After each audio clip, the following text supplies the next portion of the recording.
Hello, this is Elsa, and today I have with me Liz Larson. I've already interviewed the co-creator of Cognomovement, but this is one of those, well, not one of those, it's the only movement I know with two co-creators. And the first person I heard about in an interview was Bill, so I asked to interview him first. But then there is Liz, and I'm interested in where she comes from, her background, and everything to do with Cognomovement. So, in fact, the one little thing I can tell you about Liz is she had some background in NLP. And the one thing I heard her say is she found it didn't always hold. And I was very sympathetic with that, not because it's about NLP, but the reason so many of us move from one thing to another is we find that whatever we have isn't enough. There's something more that we're looking for. I know that for myself because that's how I developed full flourishing. I couldn't find anything that was right. And so it was like, in the end, I got to do it myself. And it sounds like, I don't know if this is the case because I don't know who Liz is, but I'm going to find out now. So welcome, Liz. I am so delighted to have you here. Thank you so much for inviting me. I'm so happy to have this conversation with you and your audience. And I always am interested in where people come from, because we don't just bring up full grown like Venus on a half shell. We actually develop from something, from like childhood, this human thing. So I am curious what you were like as a child. Is there something that, if you look back to your childhood, is there something that connects you to that child or the child to you? A curiosity, you're trying to fix things, anything. But what were you like as a child? And what was your route to this present person?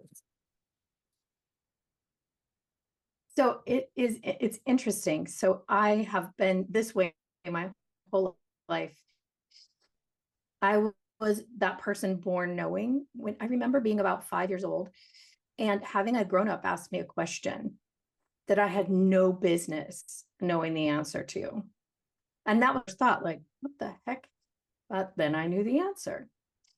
So I was that kind of a person. I saw people's dead people.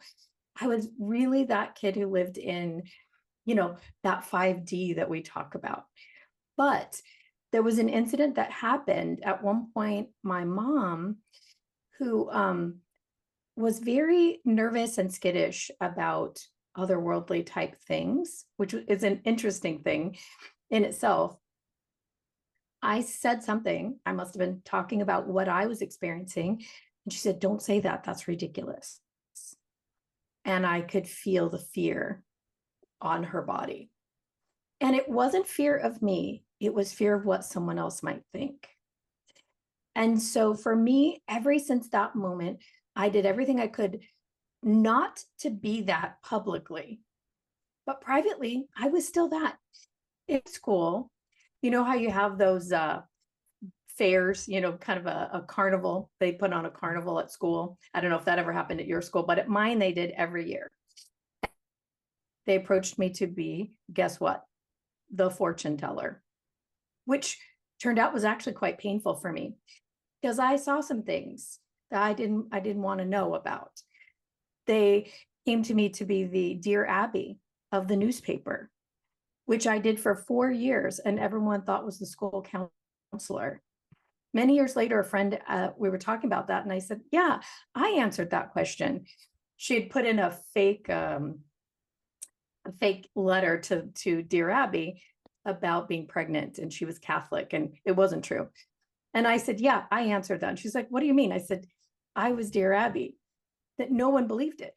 But in the background, I did this. I helped people find answers. I tend to be kind of a medical intuitive. I know when someone says, this is what I have, what should I do? The information downloads. So I did that in the background all along while I became, I was an artist. I went to art school. I was a makeup artist. I was a commercial cake decorating instructor.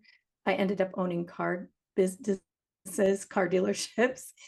anything not to be that ridiculous person that my mom was afraid of. But I was always learning, always seeking, and always trying to find out how to make things change and how to make those changes last. So I was always driven by that curiosity.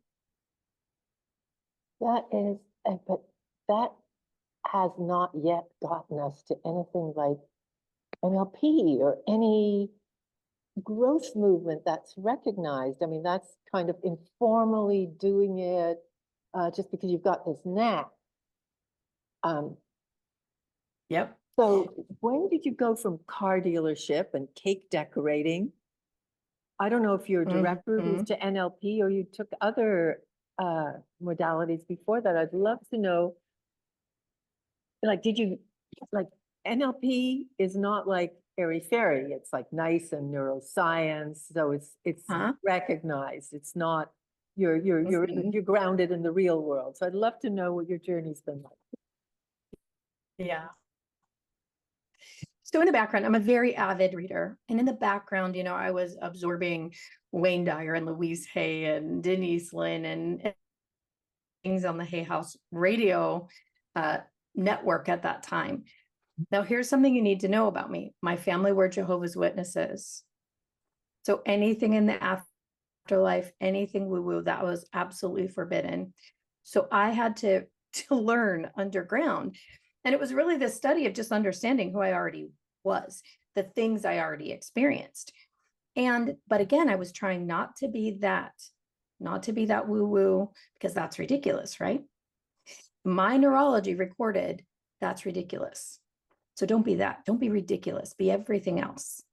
So while I owned car dealerships, so CEO of a car dealership, I managed the sales process. And at that time, I started to recognize patterns, that it wasn't about their education for the salesman. It wasn't about, something they needed to know. It was that there was something in their nervous system that stopped them making their sales calls or approaching clients, just a minor paperwork even. So the first thing I did was I took a course in Sedona method, because it wasn't airy-fairy. It was simple, getting the nervous system to release a pattern, right? So this was the initial introduction into patterns, not airy-fairy, but at that training, the top of my head blew off. And there was this huge reawakening of, the skills I already had, a reminder of who I really am and what I'm supposed to be doing. That first nudge, like, look, lady, you need to get going because there's work to do, which I did know, but I was in full resistance. Okay. So the next thing I found was NLP, and language and words are very important to me. So it spoke to that, and it wasn't airy-fairy. It was scientific. It was using what works. It was modeling. Happened to find the one person on the planet who teaches NLP in the way she does it. Her name's Linda Gale Campbell, NLP Pacific, and it was neuro-linguistic programming for brain remapping. Brain remapping, not sales, not sage, not the many things that NLP is, but brain remapping specifically. So I was being nudged all the time from the car dealership and helping people remove neurological blocks in their sales process and having wild success with that, to NLP and brain remapping. But about the time I moved into learning NLP, by the way, the car dealerships had collapsed, huge banking collapse happened in our area. Our business went down with it. It was horrific. I didn't want to live on the planet. I didn't think I could do it. But I was pushed again and again. It was like I was chewed up and spit out of that, and really pushed, like, you need to get going. There's work to do. You see, also, I had to be in the right place at the right time to meet Bill. And so did he. All this time, our journeys were getting ready to merge. And if we weren't in exactly the right place at the right time, it wouldn't have happened, because Bill and I have no business knowing each other. None at all. None at all. So this work was in the atmosphere. It knew it needed to come on the planet, and we were the tools, but we had to answer the call. So right about the time I signed up for NLP school, both of my parents were diagnosed with brain diseases, Alzheimer's and Parkinson's. And these were the two people that were the healthiest people on the planet that I knew. No medication, not even high cholesterol or diabetes, nothing, as healthy as they could be. But there were about 5 traumas that happened to them all at once that hit the core of the humans that they are, their integrity, their faith, everything. It just converged. And they both started to have neurological disorders. So I had to go to school in Seattle for NLP training, and I had to drive 7 hours there and 7 hours back once a month for these, deep intensive on the weekends. And while I did, I learned everything I could about neurology. Audible had just come out. I could listen to books on tape, or they were on tape, but now, on audio.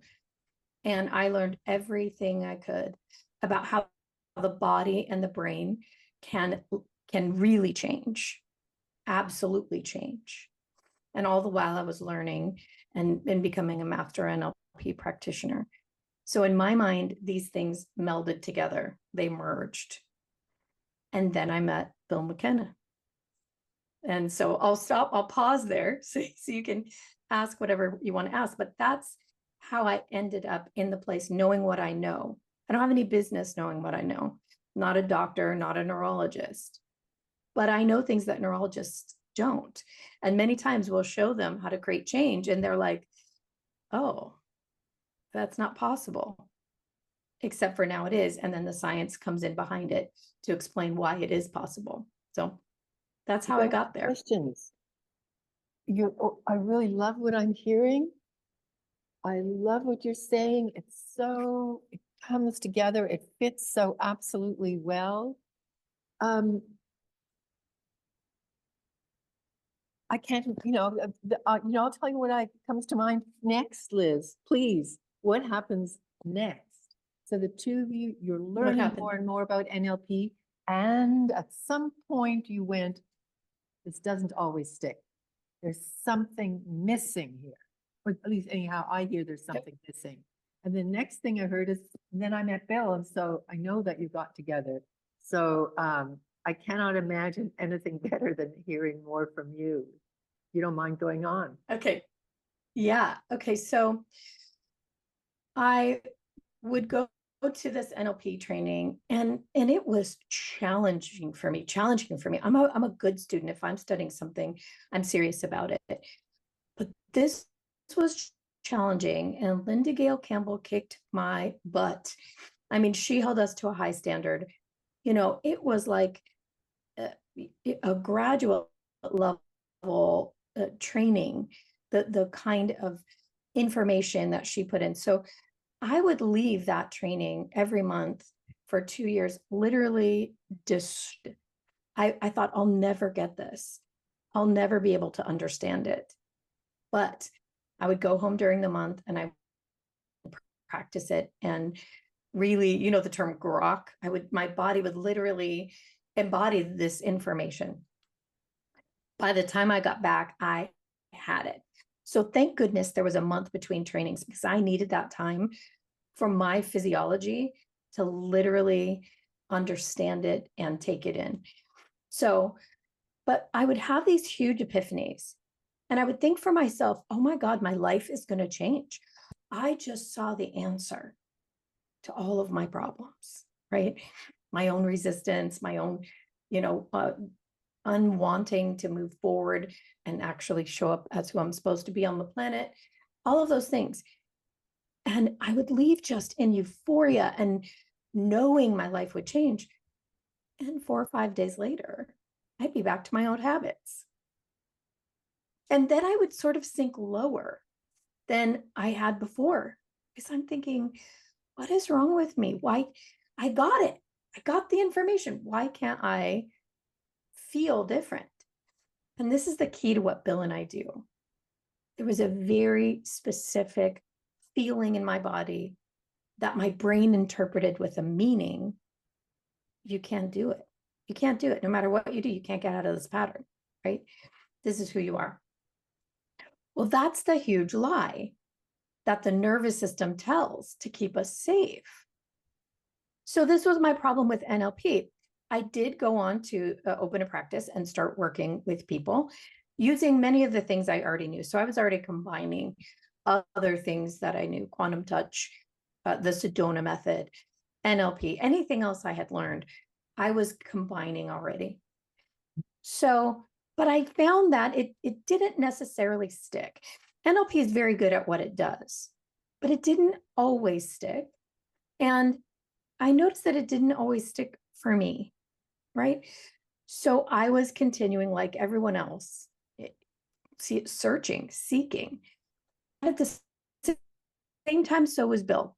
Bill had studied at the Berkeley Psychic Institute, and I'm sure he shared that he was working every weekend, driving an hour and a half north to Riverside to work at a retreat center. He has a friend who's a Benedictine nun who puts on these trainings, and he would go and he would work with people, use what he'd learned and work with people.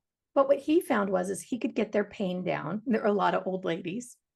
He could get their pain down in the session, but the next week they would come back with the same pain. So he was looking for the same thing. Why doesn't this stick? Why doesn't it last? And the answer is what we discovered, that it's the neural pattern, the nervous system, the between the brain and every nerve ending in the body. That's the story of our life.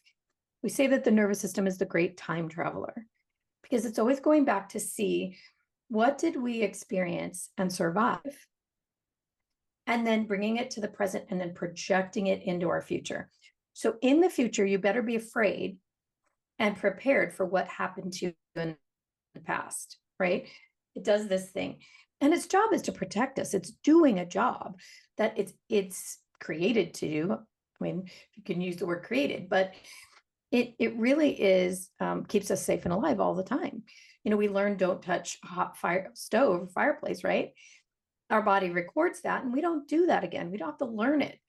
It's the same principle. So Bill was looking for that and I was looking for that. So at this time in my own development, I realized that I wanted to have really deep conversations about this kind of thing.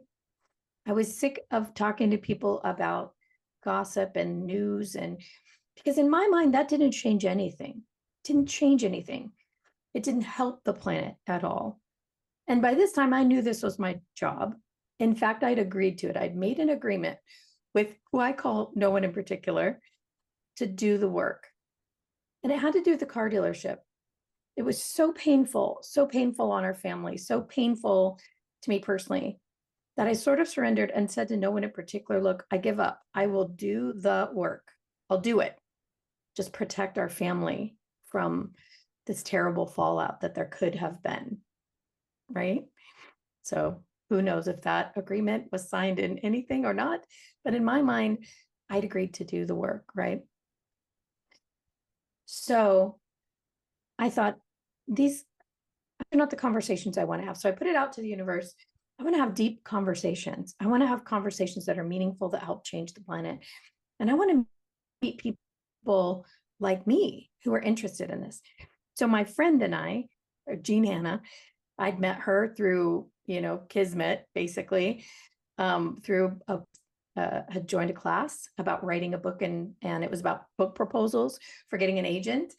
Turns out it was a worldwide class. Turns out she was 45 minutes from me. So we met, we got together, and we started having healing circles where we brought people together, and whoever knew a modality would share it. That's what we did. So at one point we said, this is great. Let's bring in people from the outside. Let's invite speakers in to address this group. And it just so happened that same week, I saw on Gaia, Bill McKenna, and it was his very first interview, which I don't know if he told you about that, but that was a strange way that happened as well. And he was teaching how to heal with just a glass of water. Super simple technique. And not his, just one he'd learned and thought the world should know. And here he's this funny guy. He doesn't have anything to sell. He doesn't, just this very sweet interview. And I said, I like that. Maybe he'll come. Never before, never again have I ever reached out to anyone on Gaia. I mean, we're on Gaia now. But so I reached out to Bill, found his information, said, hey, you want to come up to Ashland, Oregon and teach? He said, yeah, I'll do it. Great. Well, send me all your details. Send me your, your website, and I'll promote it. So because I owned car dealerships, I knew how to promote. I had a $10,000 advertising budget. I knew how to do that. I knew how to build a little website. And that is important because Bill McKenna says, I don't have a website. I got nothing. He had nothing to promote, right? He was just a person who'd written a book and went on Gaia. So that is how we started working together. That was our first entrepreneurial adventure, was creating a website, creating this event, and then Bill coming up and teaching. And it was on from there. I think we've probably spoken on the phone every day since then for the last 10 years. So by the time, funny idea, and he had his wife create this weird little ball, we were already working together and talking about things and working to change. And he said to me, I did this thing and it's working. And at that time, it was literally calling out the colors and moving the ball left and right, because Bill knew EMDR. So he knew about cross body, but he'd learned these other things about the brain appreciating color on the left side, and the left side of the brain appreciating complex geometric symbol, right? And then the right side of the brain liking this 3D touch. He calls me one day and he says, the pain is changing in these people. We're getting it down to zero, just having them focus on the pain and doing this weird little left, right, calling out the color. And it's staying gone. But I'm not really sure why. So here's what NLP comes in. I said, oh, I know why. That's a brain remap. Remember Linda Gale Campbell teaching brain remapping? This master certificate in thing, like ding, ding, ding. The universe was like, hey, this is why everything comes to this moment. But did I know it? No. But I said, that's a brain remap. Interesting. And he said, well, will you try it with your clients and see what you think? Sure. So I did. But at that time, one round took 15 minutes. 15 minutes of this left, right, calling out a color. I'm like, oh, I don't have time for that. Like, that takes forever. So me being very impatient, I realized that part of what Bill had discovered had to do with eye accessing cues, which is also NLP, where the eyes move, you're actually accessing files of the brain. So I realized that was a big part of what we were doing. So the first thing I did was layer on low to high, which I already knew was the way the body moved information. Kinesthetic body, the feeling is first. We always think it's the mind. It's not. Feeling is first, right? Fight or flight starts there. Then it eventually moves to logical process. What does this feeling mean? Right? Oh, okay, it means run, hide, fight, whatever. And then eventually it moves into ideas and inspiration when the pattern relieves, because it always does. There's always relief before that pattern starts again. So we moved left, right, low to high with this pattern of calling out the color. And I started to play with it in my practice. And there were some guys who had the office next to me. I'm like, hey, come in here. Got to try something. So we were able to create change in 45 seconds. And then we knew we are really on to something here. Lasting, permanent change in 45 seconds. I'm like, okay, this is crazy. So literally every day since then, almost every day, a new little micro discovery comes, a little addition. And Bill and I've been able to retrofit science to explain every step of the way why it creates such change. But that was the thing. It created real change fast, and it lasted because the nervous system changed. The programming changed completely. And we realized that it functioned like a computer. Like, you can install or delete programs, but that install or delete always creates a hard reset, sleep. And then the program rebuilds itself around it. So once something would change, then all of a sudden you'd get like better and better and better results on things you never even worked on. You know, your left big toe hurt, we ended the pain, but now you quit smoking, or now you create a masterpiece, or now you made up with your mother that you haven't for 10 years. And so that was the thing I think that really drove us. We realized that when you change one small part of the nervous system, the rest of it has to reorganize around itself.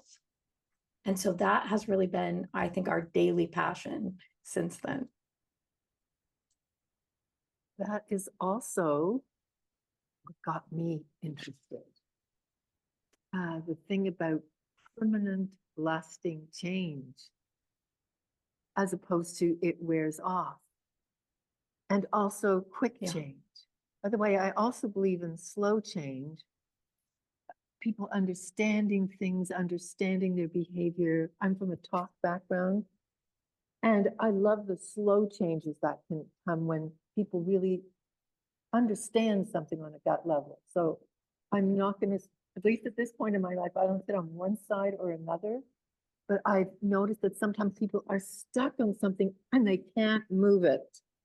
So at that point, it's like, as you talked right at the beginning, why am I not doing this? Why this? So I am absolutely fascinated by your process. I want to take it, in fact, somewhere else again. I am fascinated by the world at large and the truly crazy things that I see happening in it. And you mentioned a couple of times changing the world. I have personal missions, and one of them is save the world. Like, my words are, I am Frodo. Isn't through like going into Mordor and dropping a ring, whatever. It is, you got to do whatever is the next step. Because that's what Frodo did. You know, he was just there. And when Gandalf came around, except, you know, I've just gone, where the hell is Gandalf? What is the next step? And so when I watched an interview with Bill, first one with Tom McCarthy, my little Frodo went off going, that is interesting. I mean, there's a lot of other stuff, but I'll skip all that here. But I'm going, this kind of brain remapping, when I see all the craziness that's happening in ragings between people. Now, I don't think you can do it to people who don't want it, but there are many people who are caught in rages that they don't want. They're caught in fears they don't want, and they don't know how to get out of it. They don't know how to get unstuck from things. So I am actually wondering if this Cognomovement could be useful on a larger, the word is political, but I'm not talking about political parties. I'm not talking about ideologies. I'm talking about people stuck. In fact, one of my big things is perception. And I find that so often people are blocked in not being able to see something. Like, I remember I saw very, very early on in April 2020 that this whole COVID thing, something crazy was going on there. It didn't make any sense. It made no logical sense. I watched an interview with somebody who had something that treated 400 and then 700 people with no deaths, no ventilators. I was going, and then, but it was very hard to communicate that to people, because they would say conspiracy theory, but I am not a conspiracy theorist. So I was going, How do you unblock people? Like these people weren't saying, I want to think you're crazy, but something was going on in them. So I am interested, so I don't know how this would fit together, but it seems that there is stuff going on a mass scale with people that maybe Cognomovement could be useful. And I am a great believer in that word maybe, as you did when you used one thing and you did it on another, and you were going with maybe. I'll try this, and maybe Yeah. it will work. You didn't say Yeah. it will work. So I'd love to pass it back to you. Yeah. If you have any thoughts on this, you are definitely the person who has way more knowledge, experience, and everything. Both of us have a burning desire for some of the same things, which is, I think, a world where people can get along with each other, a world where people are free of painful inner blocks that block us from each other and from ourselves. So, but instead of talking Yeah. more, it's your turn. No, I love what you're saying. You really set the stage so eloquently for what's going on in the world. So let me go back just for a minute and address something you said, like there's quick change and there's slow change. So what you're saying is so right, that people develop and evolve and become more, and that is a slower process. What needs to change, though, is what you said before that. They'll get stuck, they get hung up on something like, that one trauma that happened in their life, right? So many people have been molested or injured, or their parent died, or someone told them they were ridiculous. Can stunt a whole life, right? Things, true or not true, happen to us. And from the perspective that they happen, it gets locked into our system. And that becomes the most important thing to protect against. But that has tentacles into the rest of our life. Who do we think we are? Who do we gravitate to as our savior? Religion, political, ideological, all of that, right? What do we find important? What do we value? That's all of the tentacles in all of our lives, usually attached to one or two individual things that happen to us once upon a time. But the nervous system becomes obsessed in protecting us against that, right? So that slow developing of a personality and who they really are and what they're really here on the planet to do, it never happens, because we're spinning over here with spending all the energy, keeping us safe from imaginary ghosts and demons and, threats, right? So the fast change is that program gets removed. The nervous system sees, oh, yeah, that was just your mom saying you're ridiculous because she was afraid. Oh, right. That doesn't have anything to do with you. Okay, good. No longer a threat. And now this unwinds, and that energy is used for the body to think, to heal, to love, and to grow. And that is my favorite part of what we do, is that people become who they are intended to be on this planet, who they really are, not who their nervous system kind of attached to threats and became. That's the problem. And that's the problem we have in our society. We've become a society of the trauma Olympics. People literally create groups and on Facebook and marches and all of that around an individual trauma. And it's, this is my sign, this is who I am. And everybody needs to understand that I have the excuse to be any kind of crazy, any kind of abusive, any kind of depressed, or all the things, because I've had this one trauma in my life.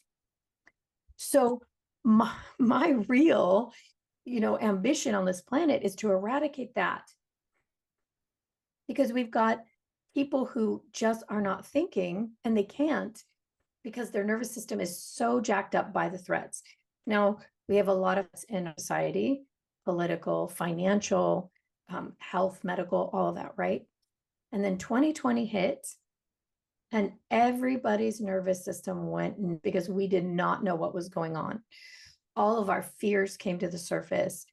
All of our gravest ancestral fears.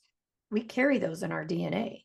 The nervous system has to learn what our ancestors went through to know what to protect against, right? So those got active, and people's minds got so absorbed into threat that we were just super easily gaslighted.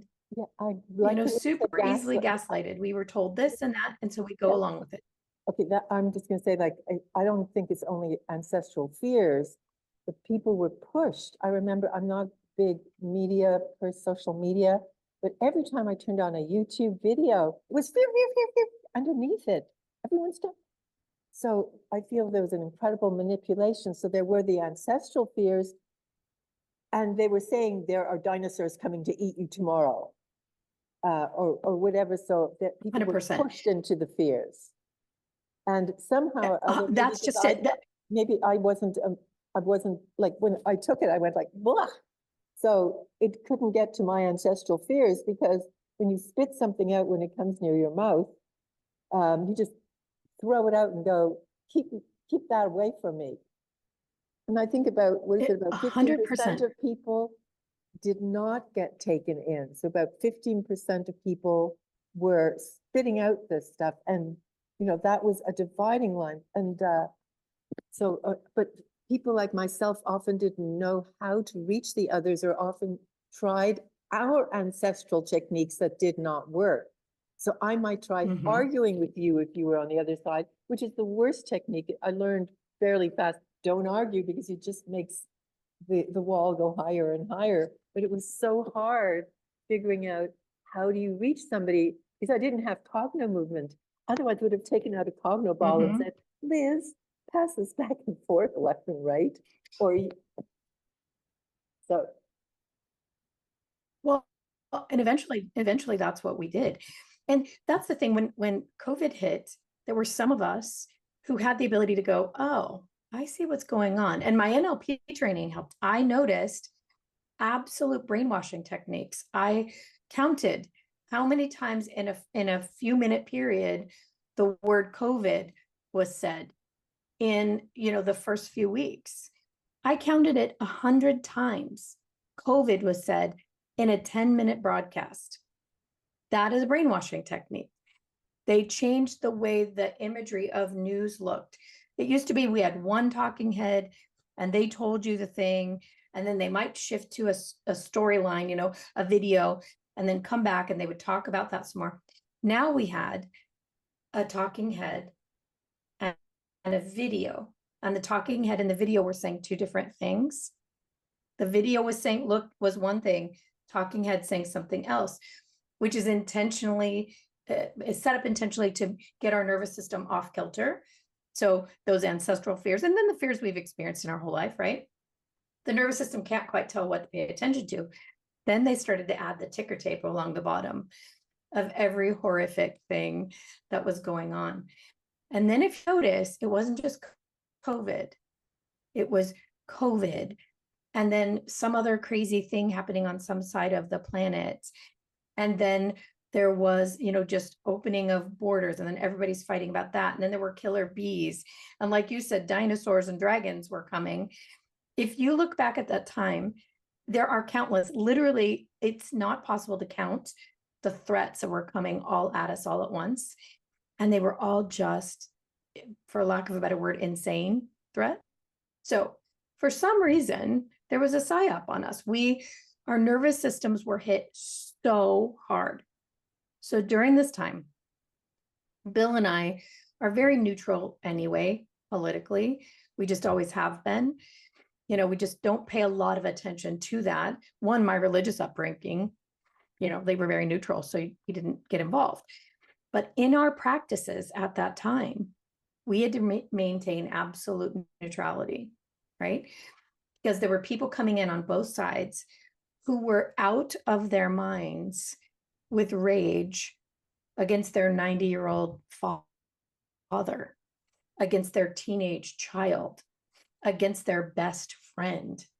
One of my family members was literally going to divorce her best friend of 60 years over COVID and not believing in the shot.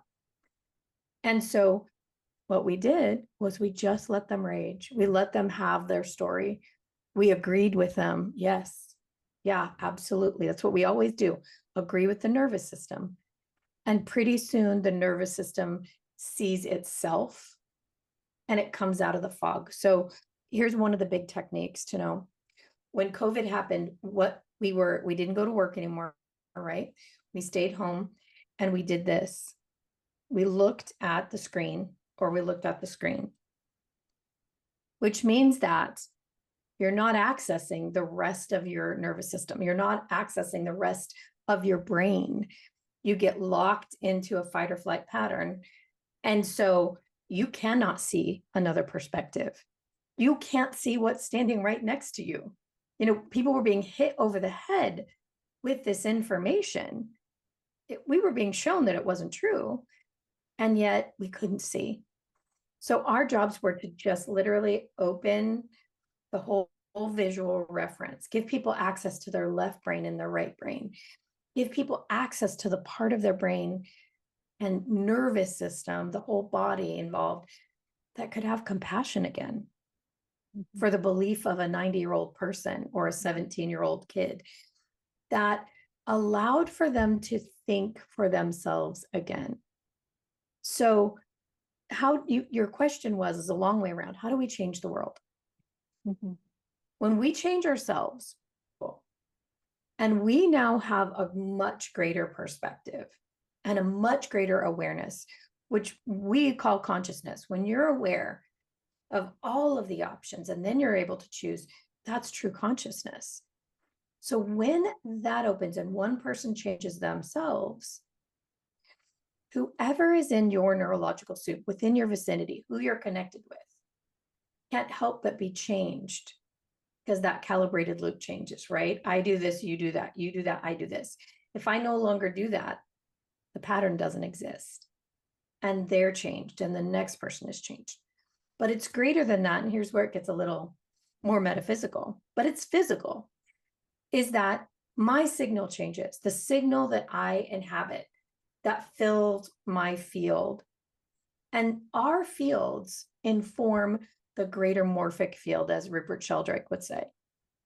The morphic field where it comes into being, morph, the body shows up, right? It morphs into reality. But what's happening in us informs that. It's how we have agreement on the planet about cars and airplanes and Western medicine at the moment, right? That spreads energetically through a signal like a radar. So at the end of every class that Bill and I do, we say this: we thank everyone who's willing to do the work. Because when one person changes their own neural pattern, the signal they're emitting, they have more consciousness, more awareness, that will change about 1,000 other people. And whatever epiphany that person had, whatever their nervous system changed to, like, oh, I was going to literally let my 90-year-old dad die alone, to, wow, he's lived so much life. Of course he has a perspective, right? When that changes, that one change becomes available to the rest of the grid, to everyone else. So we have a great amount of power in neutralizing all the chaos, our chaos, by reorganizing the nervous system so that the signals it sends are of a level of, neutrality, at least 250 on the Hawkins scale. But our hope would be at 500, love or above. We know that's a significant vibration. And it may sound woo-woo to people who are not familiar to that, but literally, we are like a tuning fork. We send frequencies all the time. You know it because you know the energy of a room when you walk into it. You know if people have been angry, if people have been laughing. It's that same kind of thing. So if we are sending that signal and more of us are providing that to the field, then the field begins to change. And we do have the ability to change the world that way. And I think most importantly, we have the ability to become who we are intended to be on the planet, what we came to do. And really, for all of us, the truth of that is to create more, create love, create more joy. Love plus fun is joy. And to elevate what's happening here. So that's my long way around to answer that question. I don't know if I got there or not, but You got there. I think that whoever we're meant to be can be, I write a lot of poetry, I write songs. One of my blocks, family block for generations, is getting things out. My father kept things in a box at home. So my thing has been getting things out into the world and websites and getting further and further. So yes, so getting to be who we are is take as much space as is right for us, not to live your light under a bushel, whatever, anyhow, I think you understand. So yes, I think that the more of us take our lives seriously, live the size we're supposed to be, connect with people in a way that is right, listen to other people in a way that is right, let other people come into our lives. So yes, I think that your thing about every person who changes, 1,000 other people also change. Of course, some people change more than others, but it's yes, true. this is such a huge thing that happens. A very hard thing is when you are one of the, I'll put myself and you, the 15%, a really hard thing is I didn't know how to reach the people who would be angry at me. You see, and so with you, I didn't go to complete neutrality. I did learn, like, arguing doesn't help or whatever, but then what does it do? Their anger or whatever is still there. So there we, that's why I really love this thing about Cognomovement. If somebody is not happy with their anger, that this can be a way of dealing with their anger, as opposed to, and I don't know, is there something in me that is triggering the anger at them? Or if I am not, or is just my being as I am, not angry and believing differently, triggering just like anger around. So, I mean, it's not all clear to me how it all works and everything, but I totally agree that as you change, so much around you changes. If you don't get into a futile argument, that it makes such a difference. If you don't have the blocks inside you. And I know that one can get rid of many blocks without Cognomovement. I think about so many blocks I've gotten rid of, but it would have been very nice to get rid of some of them in 45 seconds. I'm remembering a block I had when I was writing my doctoral thesis. Everything was finished, part 1, part 2, part 1 was revised, part 2, I had the notes. And then a voice went off inside my head. You cannot complete it. You cannot complete this. You cannot. And I was emotionally convinced I cannot do it. It made no logical sense. My logical part of me was able to do the work. But for a month doing those revisions, I had this voice yelling at me. You cannot do this. I would have loved to know you then, Liz. And I would have said, there's this idiot inside my head yelling at me. I can't do what I'm doing. And I couldn't stop it. Yeah. Do you see where your hand just went? So you kept gesturing. There? Someone just said, it's right there. Literally. Yeah. That was the pattern right there. Right so there. I'll tell you something funny. I recently, it's right there. Well, actually, so and you might, I don't know if there's some aspect went of it away. But yeah, it's gone. So, but there's something still there. Yeah, I'm the sure. echo of that is still there, which would be interesting to explore. Yeah. So I'll tell you something funny. I hate directions. Like the minute I get something and I have to read the directions, I would literally rather go lay in the road than read the directions. I just can't stand it. I learned at NLP, it's actually a personality trait. I want to figure it out for myself. I want to solve the puzzle. And I want it in a way that you didn't think of in your stupid directions. Even though following directions would get it there faster, right? So recently I was asked to do something in addition for our essentials program, which people learn to do Cognomovement on their own, which was a 30-day plan for how to do it.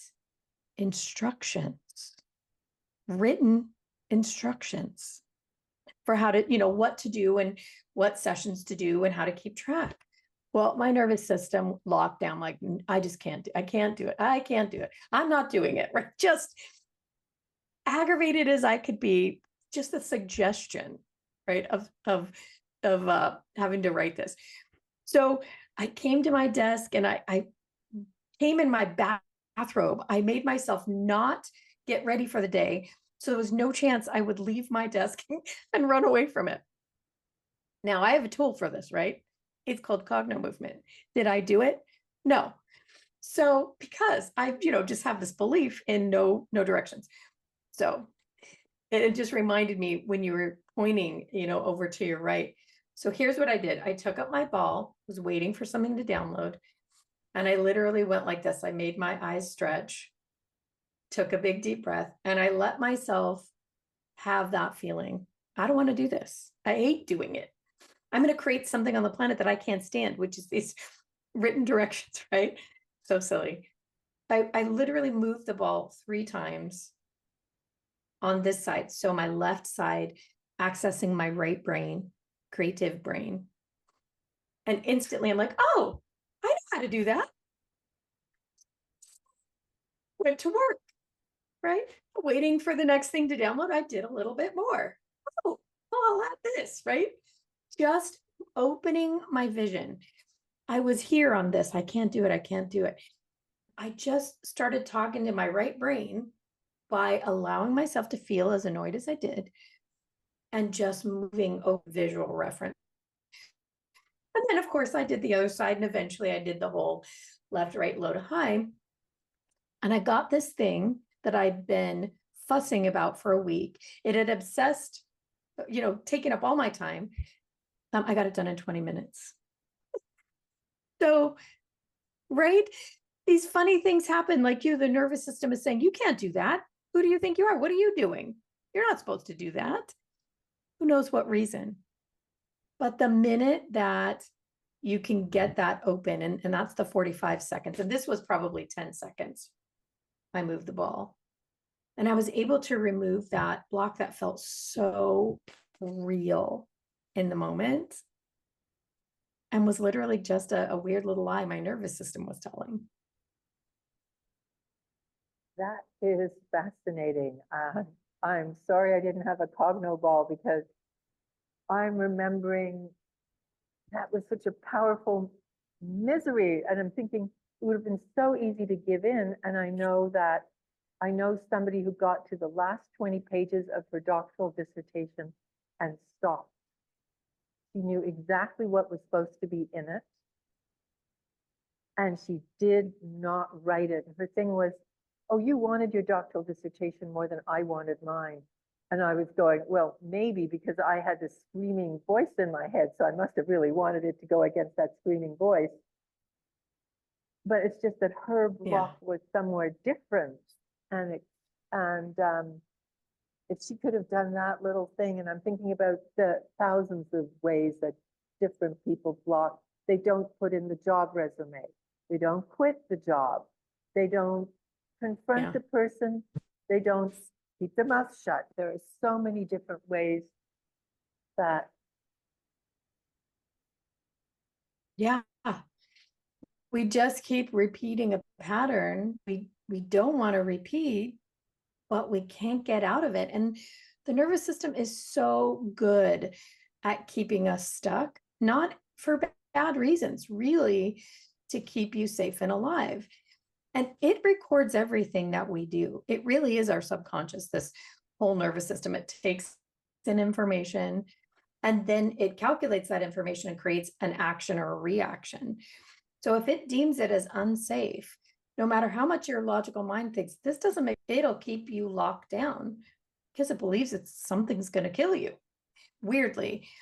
But the minute that you show it that, no, that's not accurate, by allowing it to have the feeling and then just allowing it also to see all the perspectives of the brain and of the nervous system. Like that's why we move this crazy, colorful ball all around, so that the eyes can literally access files of the brain while feeling that terrible feeling, answering the nervous system's call. The nervous system's great at autocorrecting. It sees, oh, yeah, that was a weird thing that happened when I was 4. Someone told me I was ridiculous. It's not now, that's not a threat. So that's why it changes instantly. It literally sees itself and knows the threat is no longer valid. And so it stops sending energy there. And the truth is, the same thing is true for pain. Pain is just a signal that the body thinks it needs. And as soon as it's shown it doesn't, the pain goes away. It's true of torsion in the body. And the converse is true of things like stroke or cerebral palsy or autism, where the brain has forgotten to send a signal. And that can be connected in the same way. This is the thing Bill and I have discovered, as that neuroplasticity is so much greater than the scientists who discovered neuroplasticity. So much farther. There's so much more that the system can do than anybody has realized. And we're really just at the beginning of figuring out what is possible to change and how to make it change very, very quickly. Because if things can't happen rapidly, we don't have that much time on the planet, right? So spending 20 or 30 years finding an answer is just too long. If we can give the next generation the ability to change it in, 45 seconds or 20 minutes, then think about what they can do in the years to come. Think about the world that they can create. It's another way we change the world, is showing and giving the gift to young people the ability to change themselves and quickly. And on the other hand, I know what your webinar, whatever it was called, was a couple of weeks ago, which was 2025 sucked. Now we're coming into 2026. So in other words, even if you've got all this Cognomovement and everything, it doesn't mean that more debris isn't coming and that you're not stuck with more debris. So 100%. I know that on the Saturday, you're going to have a one-day thing. And one of the things is a daily exercise. In other words, it's like taking a daily shower or brushing your teeth. Just because you brushed your teeth yesterday doesn't mean nothing got stuck today. It's like, the broccoli between your teeth or whatever it is. So if you give this tool to young people, that doesn't mean they don't have to use it. It just can be a way of living better, as far as I understand it. Yeah. Yeah. I mean, on this life, there are definitely challenges every day, all the time. The more organized your nervous system is, the calmer your body is in general, the easier it is to handle those situations. And the more your brain is balanced and open, the more it can see everything all the way behind you, the more you have options to choose a new perspective, a better one. It doesn't mean stress doesn't come in. It doesn't mean problems don't come in, right? So all of us who use Cognomovement, most of us do a daily practice. A lot of other people will do a weekly practice. I think of it exactly like brushing my teeth. I want my nervous system calm and all the lights turned on. I want everybody home, right? All the lights on, everybody home. I want all the ideas. I want to be as on it as I can be. So it's like, neurological hygiene for us. But then there's also the thing, like, you just wake up salty. You wake up cranky. Maybe you slept funny. Maybe you had an argument with someone. If you know that you need to reset your nervous system after that, then you do. You go about being as cranky as you want to be, like me and that PDF I had to write, the instructions, for as long as you want. And then you realize, oh, okay, I've got to be more productive than this. I want to get out of this. So you just do your ball for a few minutes. That's what we call it, doing the ball. And all of a sudden, all that's gone and all your energy is back and your focus and mood and your creativity has returned, who you really are. So we just think it makes perfect sense to do that for yourself on a daily basis. And it's very simple. And so the World Cogno Day, for one, it's a lot of fun. It's a huge celebration. You get to see all of our practitioners using this in the way that they use it. and showing you their daily processes. So for 7 hours, you could do sessions, but you also take away a new perspective on how to do it, a new flavor, because it can get boring doing the same thing over and over again. So if you learn new ways, learn new flavors, it becomes a lot more fun and more interesting as well. One of the things that I noticed about the interviews that I watched, almost all of them were with Bill. He seems to be the more public voice. Like if you look online, he comes up for more interviews than you do. You do, I found more practices. You're doing things with people, and Bill, I found more doing interviews. Anyhow, I found that every single interview he did, he ended by doing a Cognomovement thing. By now, I have a Cognomovement ball, which is behind me somewhere because I didn't remember to bring it here. I don't know if you would like to close by doing one of those things or how you would like to end things. Yeah, absolutely. Well, Actually, your ball I'm gonna is over on your left I know it's side. behind me. Yeah, yeah. Get up. Yeah, it's over on your left side on the table. Yep, go ahead.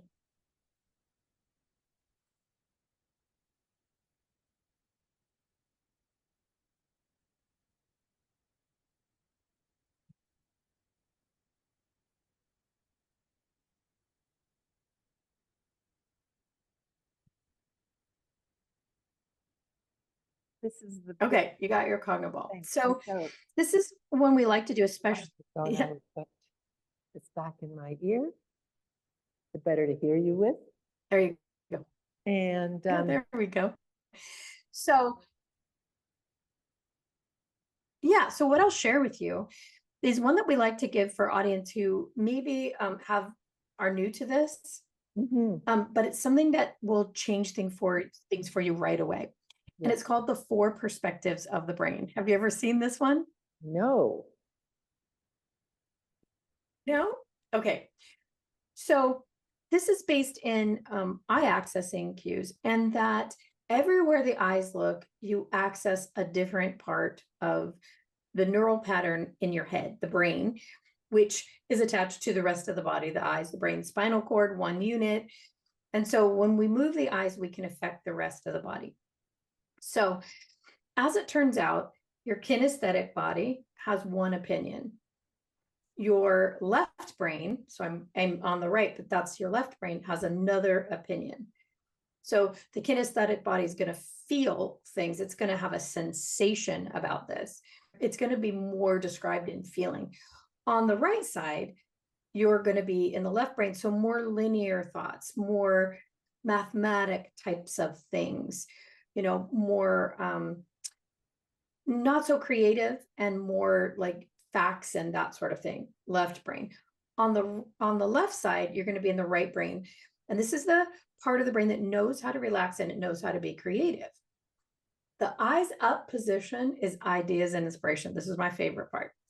When your eyes are up, you think about it this way. If I said, Elsa, think about your dissertation, you would probably put your finger on your chin and look up.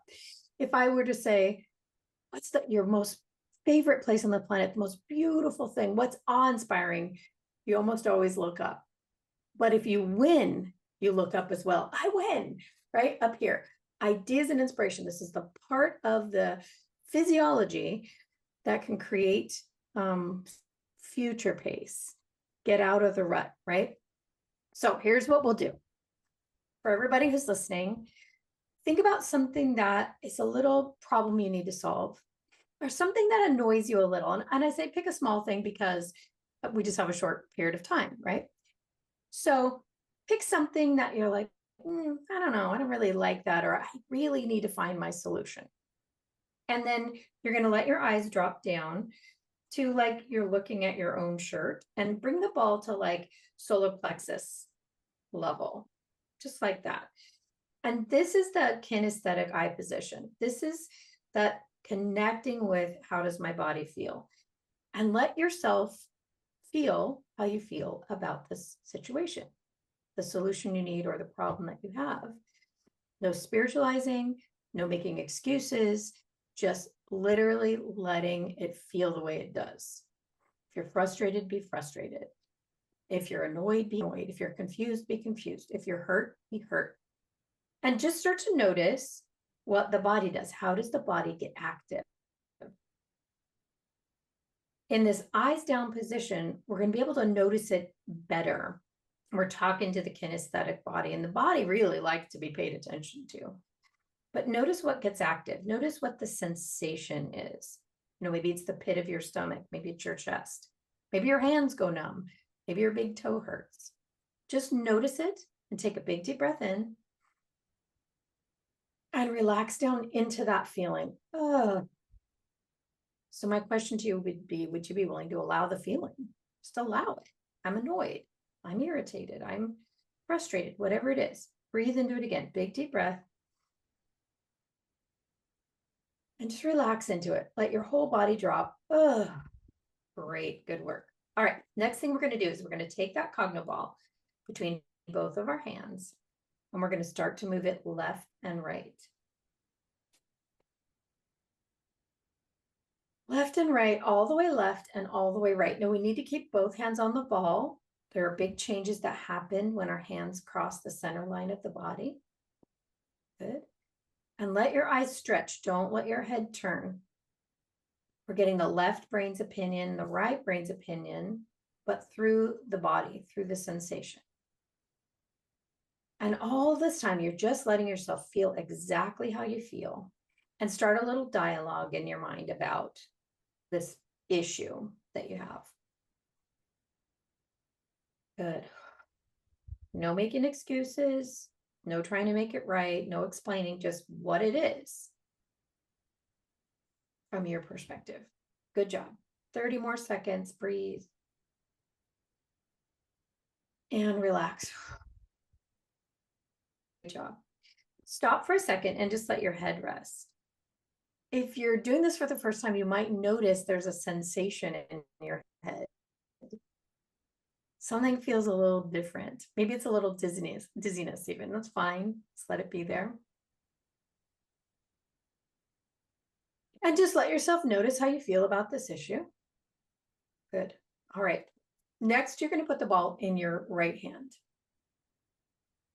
So right hand, about shoulder, a little below the shoulder, just down a little bit further than that. Yep. And so this, we're just going to go straight up and straight down. Head straight and level and focus on that ball with our eyes. Let the eyes really stretch and move the ball straight up, just above the head and straight down. And what you'll notice is those eyes are really stretching. Might even be uncomfortable. If you're wearing glasses, you want to take your glasses off for this part. Otherwise, the brain just sees the glasses. There you go. Beautiful. Now bring back to mind that thing, the thing you're trying to find a solution about, problem. And just let your mind tell the story here in the left brain, but on the right side of the body. Let the eyes stretch. Keep your head straight and level. Keep your head straight and level. You want to bring your chin back to straight. There you go. Now let the eyes stretch. There you go. There you go. Feel the difference? The stretch is different. Yeah, really let the eyes stretch. That's what we're looking for. We're really digging into a part of the brain our eyes never move to. We just never let our eyes stretch this much. Good. Tell the story. Whatever it is, you're just telling the truth. That's the way you see it. Good. About 30 more seconds on that side. Good. Breathing and relaxing into whatever is going on. Breathing and relaxing, letting the eyes stretch. All right. Good job. Now let your eyes come back to neutral for a moment. And what you're going to notice is that the right side of your body feels different. Now, you may notice that even with the eyes closed, it feels a little more open on that side. So we're noticing physiological changes, but you may have noticed that your story changed a little, or you may not have noticed the change. Just let it be whatever it is. Just being aware now of that right side of the body a little bit. Good. All right. Now let's put the ball in the left hand. Put the ball in the left hand. Very good. About just below the shoulder. Head straight, eyes. And just move that ball straight up and down, just like we did on the right. You're just going to let the eyes stretch and let that story play out again, whatever the frustration or irritation or solution. Just let your brain talk about it on this side. Keep moving that ball on the left. Let the eyes move with the ball. There you go. Let the eyes move with the ball.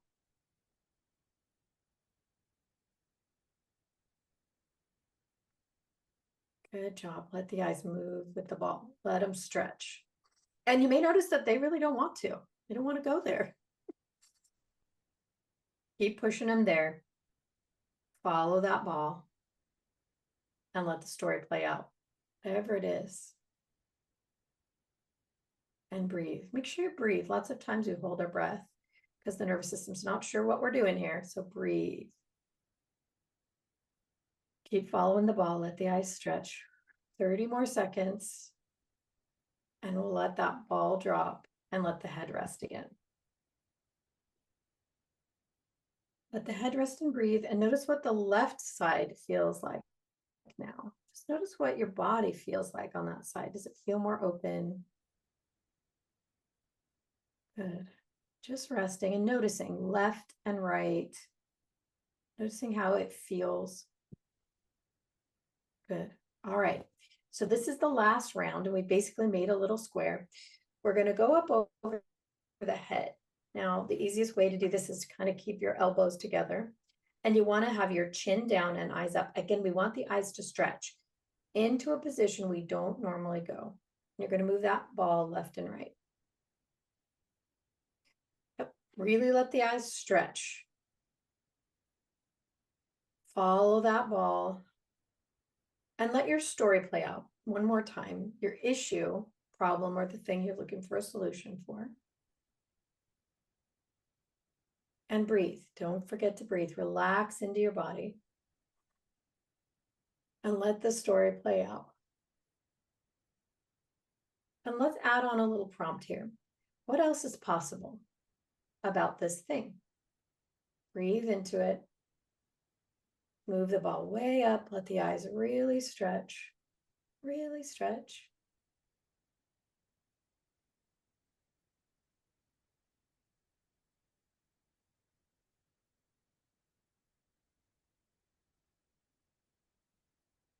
Good. And just breathe. Keep breathing and relax. What else is possible about this issue?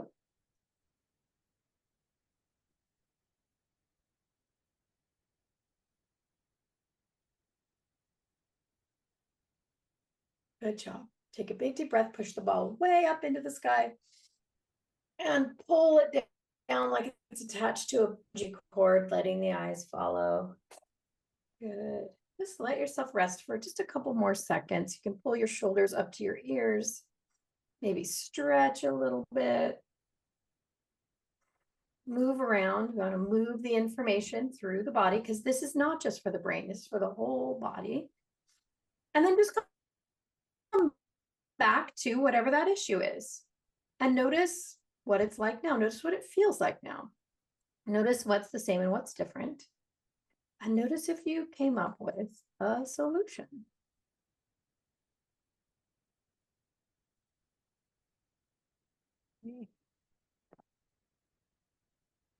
Well, that was a lot of fun for me. Interesting, Elsa. You look, yeah, I you look look very what? rosy. Your face looks very refreshed. Ah, Rosy, and your face Rosy. looks very refreshed.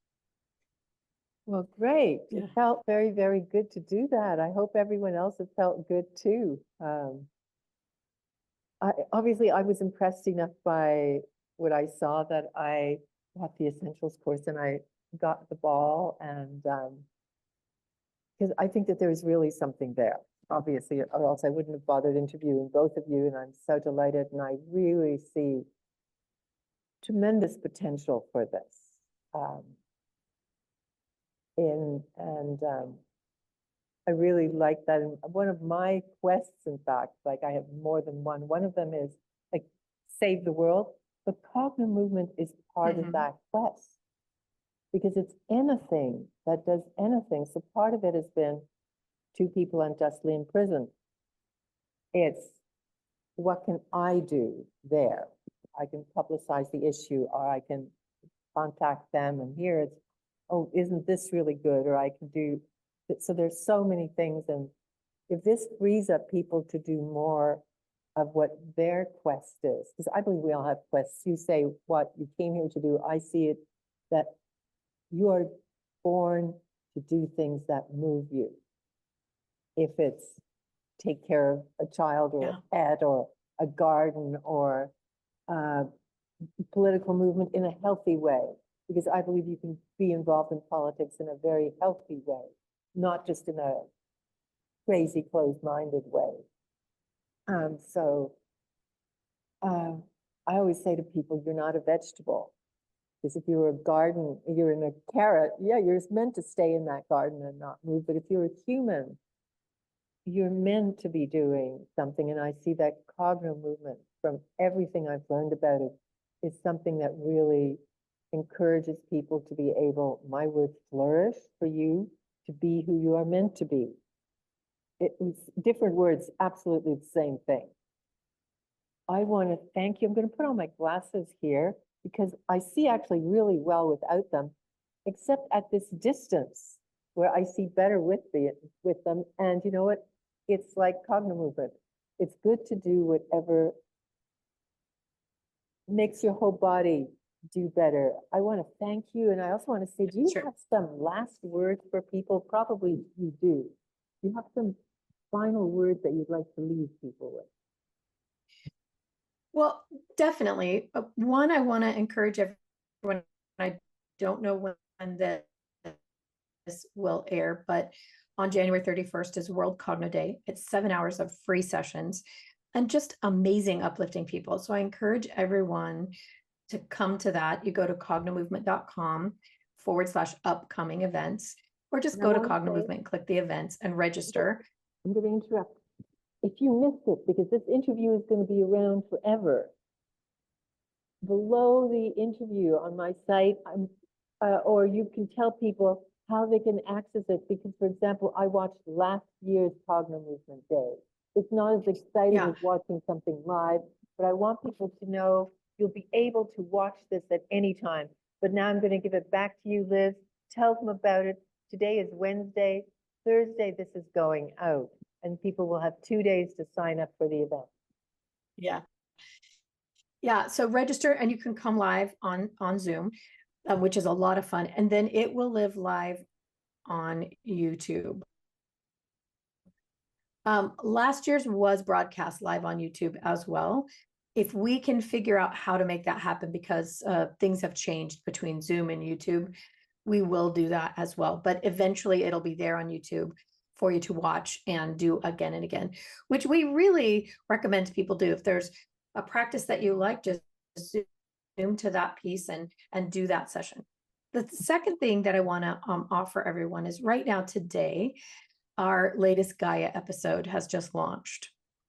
And it is a gateway process to consciousness. It has to do with peripheral vision, which is a whole other concept and very interesting and amazing for health and all kinds of other things. And so we have a free class that people can access. It's cognomovement.com/gateway. And there's a free class there. It's a 20 or 30-minute class on training your peripheral vision. So I want to offer that to people too. But I think the biggest thing that I would love for anyone to take away from our conversation is that you can change your inner world, your outer world, and the universe through changing the signal that your body sends. So it's an inside job, and it's also a lot, and it's the mission, if you're willing to accept it, that every day you check what that signal is. And if it is not the most resourceful for you in that moment, you change it. You use a tool, you find one, and you change it. And that alone will help you become more of who you came to the planet to be, more of who you intend to be, and more of the real beauty and truth of who you really are, which I think everyone should get to discover in this lifetime.